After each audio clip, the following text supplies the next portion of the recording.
Proper democratic செட்டப்ல இந்த legislative assembly நடக்கிறது என்று நான் பார்க்கிறேன். அண்ட் பலமுறை நாமும் பேசிவிட்டோம், பல ஊடகங்களும் இதை பதிவு செய்திருக்கிறது. பல கோடி மக்கள் இந்த நேரலையை கண்டு ரசிக்கிறார்கள், கழிக்கிறார்கள், பங்கு பெறுகிறார்கள், விவாதிக்கிறார்கள் பல இடங்களில் பதிவு செய்யப்பட்டிருக்கிறது. கிட்டத்தட்ட திருவிழா போல கொண்டாடுகிறார்கள் மக்கள் இந்த அவை நடவடிக்கைகளை. இன்னொன்னு இதுதான் புதுசு. எப்படி ஐபிஎல் பாக்குறாங்களா அந்த மாதிரி அது மாதிரி பாக்குறாங்க, கொண்டாடுறாங்கப்பா. இந்த பூண்டி கலைவாணன் என்ற ஒரு எம்எல்ஏ பேரவைத் தலைவர் இருக்கைக்கு பக்கத்துல போயிட்டு ஒரு பேசினார். நேற்று ஒரு மீம் பார்த்தேன், வீடியோ மீம்.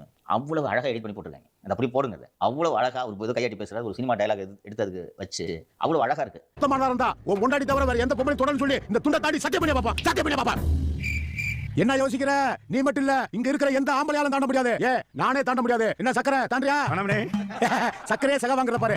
ஏடா முக்கன் சொன்ன மாதிரி இவர் கொடிக்குளம் வச்சு வச்சிட்டு இருக்காருப்பா. ஏப்பா ஓ மகள கூட எனக்கு தெரியும். அப்ப அந்த பிள்ளை நான் வச்சிருக்கேன்னு சொன்னா நீ ஒத்துக்குவியா? டேய் பிக்கால போற, பாத்து பேசுறா, பல்லக்கல கழட்டி போடு. போயா போக்கவாயா? யார பாத்துல போக்கோ? ஒண்ணே அந்த வந்துச்சுடா.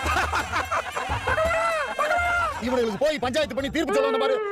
இவர் போயிட்டா இருந்தா அந்த சுப்ரீம் கோர்ட் வழக்கு தீர்ப்பு சொல்ல முடியும். சின்ன பசங்க அவ்வளவு கிரியேட்டிவா இவ்வளவு நாட்களாக யூடியூப் வீடியோ மற்ற வீடியோக்கள்ல தான் எடுத்து வீடியோ மீம் போட்டுட்டு இருந்தாங்க. இன்னைக்கு அசம்பிளி நடவடிக்கைகளை பற்றிய மீம் அவ்வளவு வருது. அப்ப எவ்வளவு மக்கள் இதை என்ஜாய் பண்றாங்க, அதை ஏன் கெடுக்கணும்னு நினைக்கிறீங்க?